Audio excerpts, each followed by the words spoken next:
Assalamualaikum warahmatullahi wabarakatuh. Selamat datang di channel Cara Gue.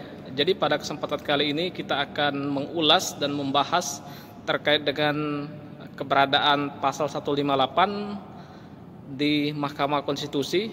Jadi teman-teman semuanya, kita sudah kedatangan, saya rasa ini narasumber yang sangat luar biasa, berkompeten dalam hukum acara MK khususnya terkait dengan sengketa hasil. Selamat malam Bang Jamil.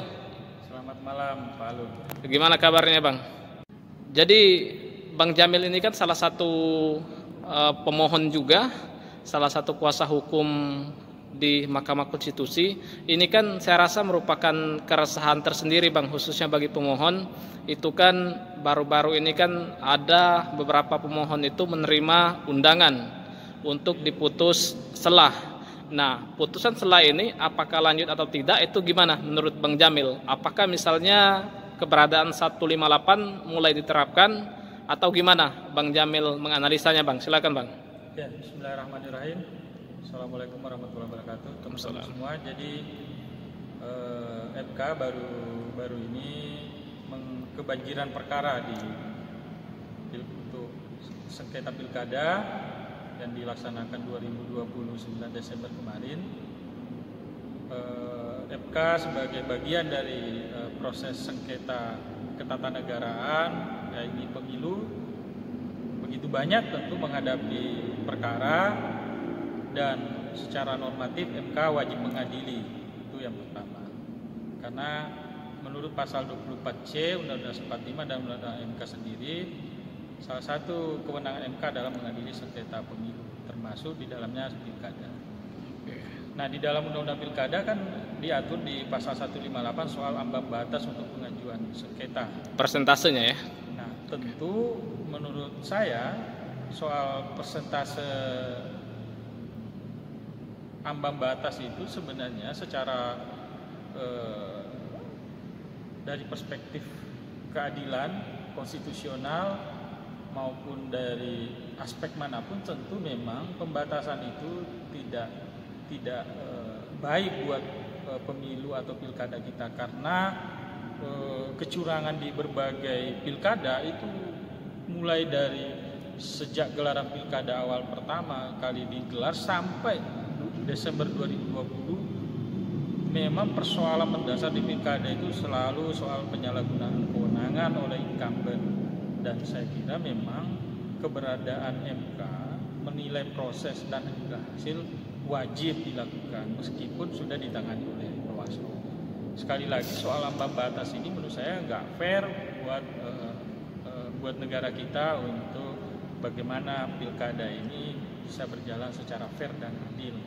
Nah, kalau dibatasi di ambang batas 158 di Undang-Undang Pilkada itu, saya kira ada yang 1%, ada yang 1,5, ada yang 0,5. Saya kira ini nggak fair dan saya kira akan menambah tumbuh suburnya yakni kecurangan atau abuse of power di dalam proses demokrasi kita. Dan saya kira ini akan menghasilkan kepemimpinan yang tidak baik, dan jangan sampai MK dianggap menjadi bagian dari melegitimasi dari kecurangan atau kemudian demokrasi yang semakin menurun dan kualitas kepemimpinan dia semakin menurun yang dihasilkan dari proses demokrasi yang tidak fair, yang tidak adil, yang tidak demokratis.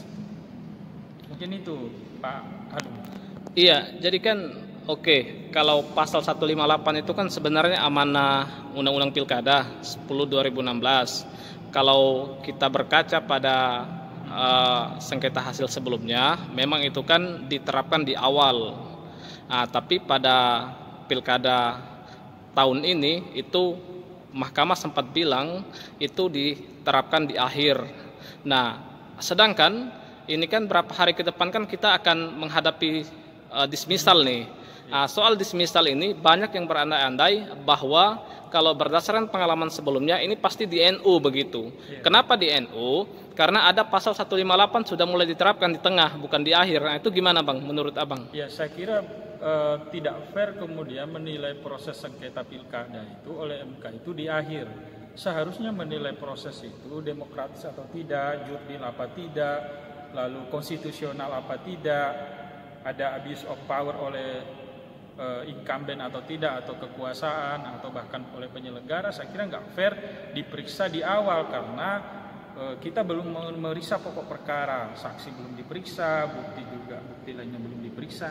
Ini nggak fairnya di situ. Nah, kalau kemudian hari ini ada semacam tanggal atau kemudian jadwal untuk pembacaan putusan, saya kira saya tetap berkeyakinan MK tidak akan memutus begitu saja perkara-perkara yang melewati ambang batas 158. MK menurut saya optimis MK akan membacakan putusan terkait bahwa seluruh perkara yang ada cacat konstitusionalnya, diduga ada cacat konstitusional, ada dan tidak juli akan diperiksa di pokok perkara dan akan diputus di putusan akhir, karena memang di hukum acara MK juga tidak ada diatur soal itu. Dan kalaupun masuk dalam bahan eksepsi, saya kira ya silahkan para pihak, tetapi menurut saya MK tidak akan menjadikan pasal 158 itu menjadi halangan untuk memeriksa pokok perkara.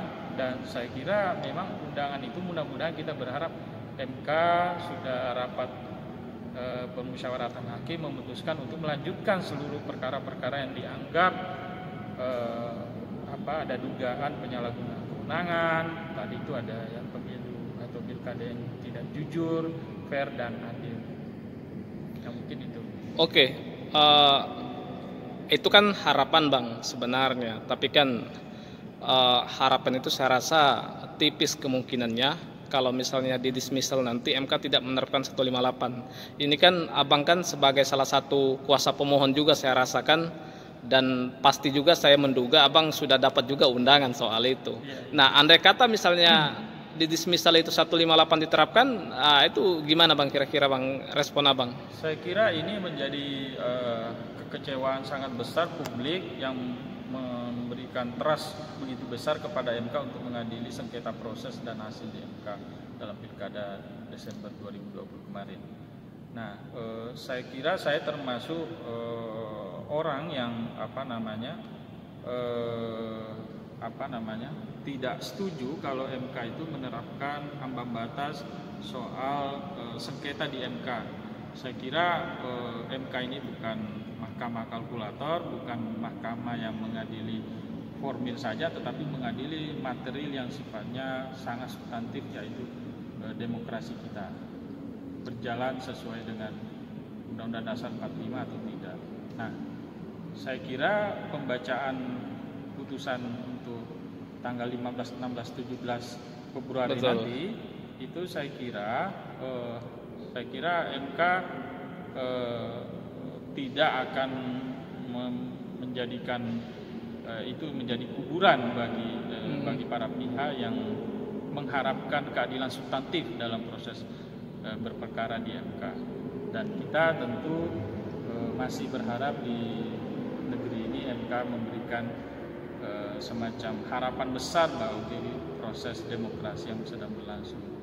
Dan tentu kita lihat di proses sengketa pemilu saja dan pilpres tidak ada ambang batas itu, jadi nggak fair juga karena rezim pemilu dan pilkada itu sama. Jadi ambang batas ini nggak diperlukan dalam proses pengajuan sengketa. Yang perlu adalah MK memeriksa seluruh proses apakah sudah fair atau tidak.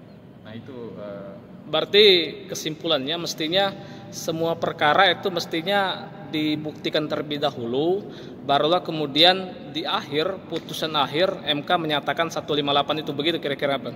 Ya demikian, saya kira saya setuju bahwa 158 itu di Undang-Undang Pilkada ambang batas itu diputus di putusan akhir, dan ini bagian dari saya kira hukum acara di peraturan MK juga demikian, tidak ada mengenai putusan selah menyangkut persoalan pasal 158. Kalau kita sisir satu pasal demi pasal nggak ada bunyi itu, kecuali MK merubah hukum acaranya sendiri. Nah saya kira nggak fair kemudian proses sudah berjalan tiba-tiba hukum acara itu diubah seketika melalui putusannya. Saya kira itu menurut saya hakim membuat saya kira presiden yang buruk buat para pencari keadilan, dan juga mungkin ya ini bisa jadi dianggap menciderai prinsip-prinsip konstitusionalisme yang kita anut di Undang-Undang Dasar maupun di Undang-Undang. Oke, kesimpulan poin pentingnya apa berarti Bang dari apa namanya dari pembahasan kali ini? Saya kira MK akan go ahead meriksa pokok perkara. Berarti optimis lanjut semua ini? Saya kira saya termasuk optimis dan tentu ya kita berdoa MK dan juga mungkin berharap MK mendengar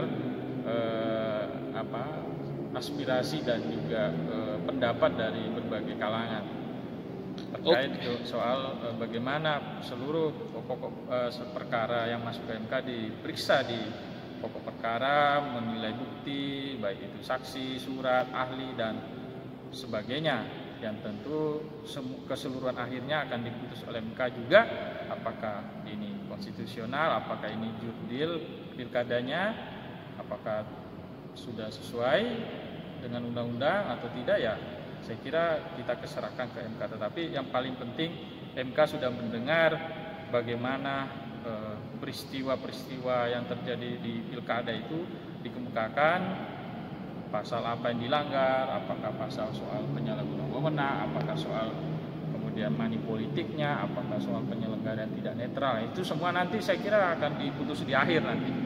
Kita optimis ya. Optimis. Oke Bang.